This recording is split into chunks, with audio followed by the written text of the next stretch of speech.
Sois le bienvenu. On se retrouve aujourd'hui pour démontrer le théorème de Bachet-Bézout. Ce théorème s'énonce comme suit. On va considérer AB une paire d'entiers relatifs non nuls. Et on va dire qu'il existe alors un couple d'entiers relatifs UV tel que AU plus BV soit le plus grand diviseur commun de A et de B. Pour réaliser la démonstration de ce théorème, qu'on peut assurément qualifier de plaisant et délectable, on va tâcher de s'inspirer d'un exemple. On va considérer le couple AB qui vaut 21, 15. Le plus grand diviseur commun de ces deux nombres, c'est 3, qu'on va essayer d'exprimer comme un entier fois A plus un autre entier fois B. Et si tu as déjà un peu d'expérience dans le domaine en arithmétique, tu sauras ici que procéder par division euclidienne successive est une excellente idée. Ainsi, on va dans un premier temps réaliser la division euclidienne de 21 par 15 pour obtenir ceci, avec 6 comme reste. Ensuite, on va reproduire une division euclidienne de 15 par ce reste, 6, pour obtenir un autre reste, 3. Et enfin, on va réaliser la division euclidienne de 6 par 3 pour obtenir un reste nul. On observe ainsi que 3, le plus grand diviseur commun, apparaît comme dernier reste non nul dans cette suite de division euclidienne. À partir de là, en s'appuyant sur les équations dont on dispose au tableau, il va être assez aisé d'exprimer 3 comme la somme d'un multiple de 15 et d'un multiple de 21. On va écrire dans un premier temps que 3 c'est 15 moins 6 fois 2, et que ce 6, on peut l'obtenir grâce à la ligne du dessus, comme 21 moins 15 fois 1. À présent, en développant le tout, surtout en rassemblant les 21 et les 15, on s'aperçoit que 3 s'exprime comme moins 2 fois 21 plus 3 fois 15. Cette démarche qu'on a mise en place, elle fonctionne très bien en pratique. Seulement, en théorie, il faudrait démontrer, par exemple, que le plus grand diviseur commun de deux nombres peut s'obtenir comme le dernier reste non nul dans une suite de divisions euclidiennes successives. La preuve qui en découlerait est tout à fait possible, mais est réservée en général, en raison de sa technicité, à la première année dans les études supérieures. Par conséquent, je vais te proposer ici une autre démonstration que je vais appeler une fouille légendaire. Donc on va produire ici un raisonnement qui est beaucoup moins pratique, beaucoup plus théorique, mais qui va fonctionner tout aussi bien pour produire une démonstration.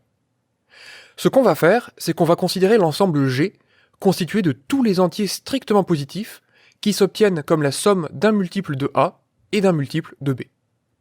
Et donc si on regarde le théorème, notre but, c'est de démontrer que le plus grand diviseur commun de A et de B, c'est un élément de cet ensemble-là. Donc c'est une démarche très brutale dans le sens où on a envie de démontrer que le plus grand diviseur commun s'écrit comme un multiple de A plus un multiple de B, eh bien on considère tous les entiers strictement positifs qui s'écrivent comme ça. Donc en gros, on voit très très large puisqu'il y a une infinité de nombres dans cet ensemble-là. Alors, dire qu'il y a une infinité de nombres, c'est sans doute m'avancer un peu. Même si on se doute qu'il y en a une infinité, pour l'instant, on n'a même pas démontré qu'il y en avait au moins un. Existe-t-il un entier strictement positif qui s'écrit AU plus BV? Ce qu'on va faire, pour démontrer qu'il en existe un, c'est qu'on va en exhiber un. On va dire que comme A, c'est un entier strictement positif ou un entier strictement négatif, puisqu'il est non nul, alors G va contenir soit A fois 1 plus B fois 0, c'est-à-dire A, s'il est strictement positif, ou alors A fois moins 1 plus B fois 0, c'est-à-dire moins A, si A est strictement négatif. Ça nous fournit à chaque fois un exemple d'élément qui est dans l'ensemble G. Donc ça répond à la question, y en a-t-il? Oui, il y en a un, et on en a produit un. D'ailleurs, tu pourras remarquer qu'on a une écriture plus synthétique de celui qu'on a produit, c'est valeur absolue de A. La définition même de la valeur absolue, c'est de prendre le nombre si le nombre est positif, et son opposé s'il ne l'est pas.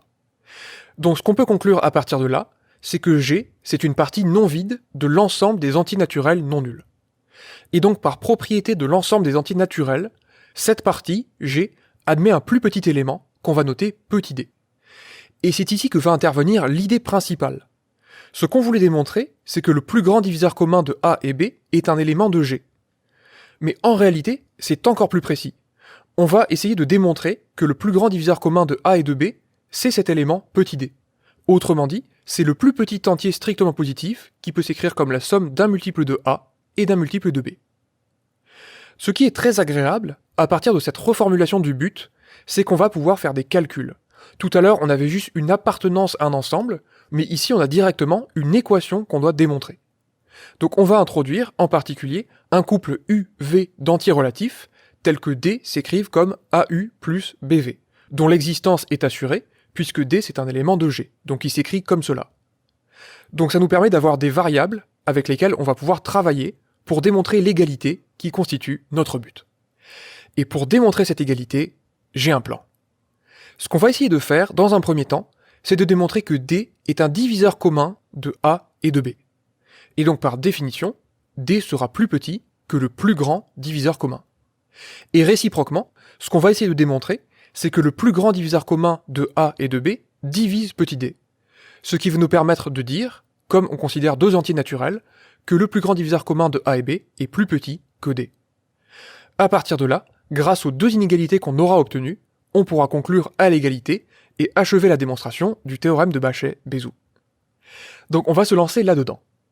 Dans un premier temps, on va se concentrer et essayer de démontrer que D divise petit a. Pour ce faire, on va procéder à une division euclidienne. On va considérer Q et R, le quotient et le reste, dans la division euclidienne de A par D. Donc ça nous donne l'équation A est égal à D fois Q plus R, et notre but, c'est de démontrer que le reste est nul, auquel cas D divisera A. Puisqu'on sait qu'on va devoir faire des calculs, on va utiliser l'expression de D dont on dispose juste au-dessus. On va dire que D, il s'écrit comme AU plus B fois V, ce qui nous donne cette équation-là. Et quelque chose qui vient en surcroît de cette équation, lorsqu'on procède à une division euclidienne, c'est que le reste, c'est un nombre entier positif qui est strictement inférieur à D. Et à présent, on va suivre un raisonnement assez typique dans ce genre de circonstances où l'on dispose d'un entier qui est défini comme le plus petit élément d'un ensemble. On va raisonner par l'absurde et on va supposer que R est non nul. Ce qu'on va dire à partir de là, c'est que dans ce cas, si on isole R et qu'on rassemble les termes en A et en B, on obtient R est égal à A que multiplie 1 moins U fois Q, plus B que multiplie moins V fois Q. Selon la même démarche qui nous a permis tout à l'heure dans l'idée d'écrire 3 comme quelque chose fois 21 plus quelque chose fois 15. On retrouve les mêmes ingrédients, toujours cette idée de division euclidienne, et de l'autre côté, d'isoler un certain reste. Mais à partir de là, si on écrit R de cette manière-là, R serait un élément de G. Puisque pour être dans G, il faut et il suffit d'être un entier strictement positif. Or, R, il est positif et non nul, donc il est bien strictement positif. Et la deuxième condition, c'est de s'exprimer comme la somme d'un multiple de A et d'un multiple de B, et l'équation qu'on vient d'écrire nous permet justement de démontrer cela. Mais à partir de là, il y a un petit problème, puisque R serait un élément de G qui est strictement inférieur à D. Sauf que D, on a dit que c'était le plus petit élément de G. Donc là, il y a une contradiction. Et c'est exactement ce qu'on va écrire. On va dire que ça contredit la définition de petit d. Donc on dispose enfin de cette contradiction dans le raisonnement par l'absurde qu'on a mis en œuvre. Alors quelle était son hypothèse? C'était que R était non nul. Donc cette assertion-là, elle est fausse. Autrement dit, ça veut dire que R, il est nul. Et donc, ça veut dire que D divise A, puisque le reste dans la division euclidienne de A par D est nul. De la même manière, on pourrait démontrer que D divise B. Pour cela, il suffirait de considérer non pas la division euclidienne de A par D, mais de B par D. Et en remplaçant A par B dans tout le raisonnement qu'on a fait juste au-dessus, on obtiendrait la même conclusion. À partir de là, on a quasiment terminé la première étape du plan.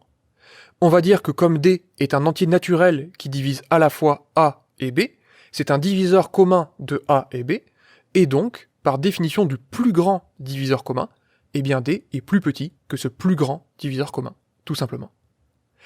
Donc maintenant, on va faire la deuxième étape du plan. Pourquoi ce plus grand diviseur commun de A et B diviserait-il D?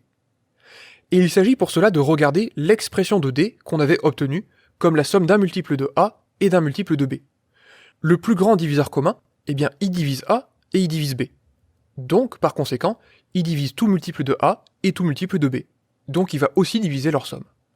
Et c'est exactement ce qu'on va écrire d'une manière un peu plus synthétique. C'est une propriété ici, dont tu disposes dans ton cours. On va dire que comme le plus grand diviseur commun de A et B divise A et B, il divise aussi une somme de deux multiples entiers de A et de B. Et donc, comme on a affaire ici à deux entiers naturels dont l'un divise l'autre, ça nous donne une inégalité entre ces deux nombres-là. Maintenant, l'objectif du plan est accompli. On dispose à présent de deux inégalités qui nous permettent de conclure à l'égalité plus grand diviseur commun de A et B est égal au plus petit élément de grand G. À partir de là, Il suffit de se souvenir de la manière dont les éléments de Granger sont définis. Ce sont des entiers strictement positifs qui s'écrivent AU plus BV, et on vient de dire que le plus grand diviseur commun faisait partie de ce genre de nombre-là, donc ça nous permet de conclure qu'il existe un couple d'entiers relatifs UV, tel que le plus grand diviseur commun de A et B s'exprime comme A fois U plus B fois V. Autrement dit, la somme d'un multiple de A et d'un multiple de B. Encore une fois, cette démonstration est résolument théorique, dans le sens où elle ne permet pas de produire un couple UV qui permet de vérifier cette égalité. S'il te faut un tel couple dans la pratique, je t'invite plutôt à procéder par des divisions euclidiennes successives, auquel cas tu pourras vraiment avoir un couple UV qui convient. J'espère que cette émission t'a plu, je te souhaite une excellente journée, et je te dis à la prochaine.